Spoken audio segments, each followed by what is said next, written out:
नमस्कार दोस्तों नॉर्मली तौर पर आध्यात्मिक सफर में मुख्य तौर पर 7 चक्र ही होते हैं।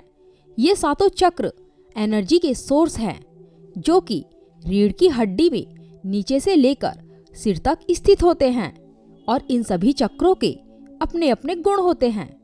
इन सातों चक्रों से ऊपर एक 8वां चक्र भी होता है जिसे आध्यात्मिक तौर पर पूर्ण मान्यता नहीं मिली है।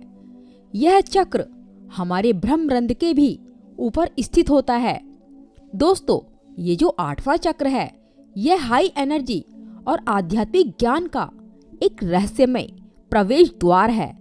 इस चक्र को समझने और उस तक पहुंचने के लिए यात्रा शुरू करना जीवन बदलने वाला अनुभव हो सकता है। इस मार्ग पर चलने के लिए व्यक्ति को पूर्ण समर्पण की आवश्यकता होती है। 8वें चक्र की आपकी खोज आपको आध्यात्मिक परिवर्तन की ओर ले जा सकती है। दोस्तों, आध्यात्मिक खोज के अनुसार 7 चक्रों के बाद जितने भी चक्र हैं उनको ट्रांसपर्सनल चक्र कहते हैं। जैसे कि 8वां चक्र, यह चक्र हमारे भौतिक शरीर की उस चेतना से जुड़ा होता है जो चेतना हमारे भौतिक शरीर से बाहर की ओर निकलती है। मतलब जो 7 चक्र हैं वो शरीर के भीतर होते हैं और ये 8वां चक्र शरीर के ऊपरी हिस्से में बाहर की ओर होता है जो कि नीचे से ऊपर की ओर उठती हुई चेतना के साथ कनेक्ट होता है। दोस्तों, जैसे जैसे हमारी चेतना मस्तिष्क में फैलने लगती है और अपना मार्ग 8वें चक्र की ओर करती है, वैसे वैसे ही मस्तिष्क के नए नए केंद्र खुलने लगते हैं और इसके साथ साथ शुद्धिकरण का एक नया प्रोसेस भी शुरू हो जाता है, जिसकी वजह से कुछ लोग सिर में खुजली, जलन और कंपन को महसूस करते हैं। दोस्तों, ये सब कुछ कॉमन लक्षण हैं, पर 8वें चक्र से रिलेटेड एक्सपीरियंस हर साधक के अलग अलग प्रकार के हो सकते हैं। और दोस्तों, अगर बात करें कि मनुष्य इन अनुभवों के बाद क्या प्राप्त करता है और उसके जीवन में क्या बदलाव आता है, तो मैं आपको बता दूं कि आध्यात्मिक खोज के अनुसार जो मनुष्य 8वें चक्र को सक्रिय कर लेता है उसका ब्रह्मांडीय चेतना के साथ गहरा संबंध हो जाता है।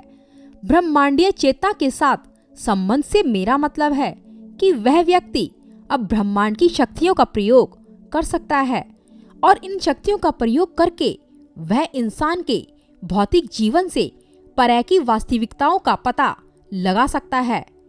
वह मनुष्य आकाशीय रिकॉर्ड्स को भी देख सकता है।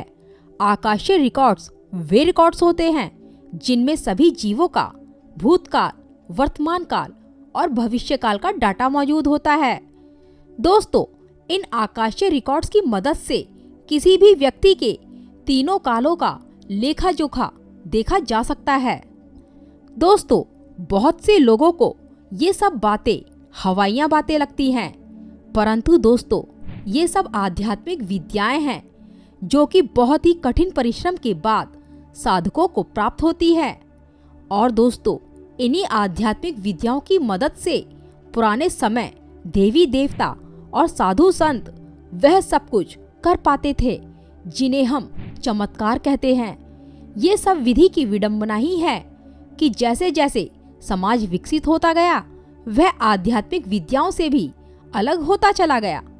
अब दोस्तों, जहां इन सभी विद्याओं के इसके इतने सारे फायदे हैं तो दूसरी ओर इसके कुछ नुकसान भी हैं। मतलब साधकों को इन सभी पारलौकिक अनुभवों पर बहुत अधिक जोर देने के कारण संपूर्ण संसार से अलगाव की भावना को महसूस कर सकते हैं।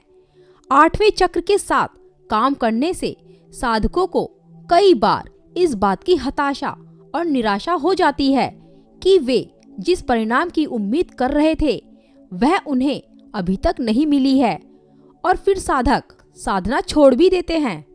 फिर इसके बाद वे ना तो इस संसार के रह पाते हैं और ना ही संसार के परे की दुनिया के, क्योंकि यहाँ तक के सफर में उन्होंने अपने आप को इस संसार से अलग थलग तो कर ही लिया होता है और इसका रिजल्ट भी कुछ खास मिला नहीं, तो फिर वे वापस सांसारिक कामों में मन नहीं लगा पाते हैं।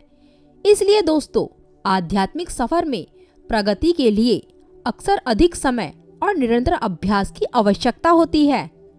तो दोस्तों, वीडियो कैसी लगी कमेंट करके जरूर बताना और वीडियो को लाइक करना। नमस्कार दोस्तों।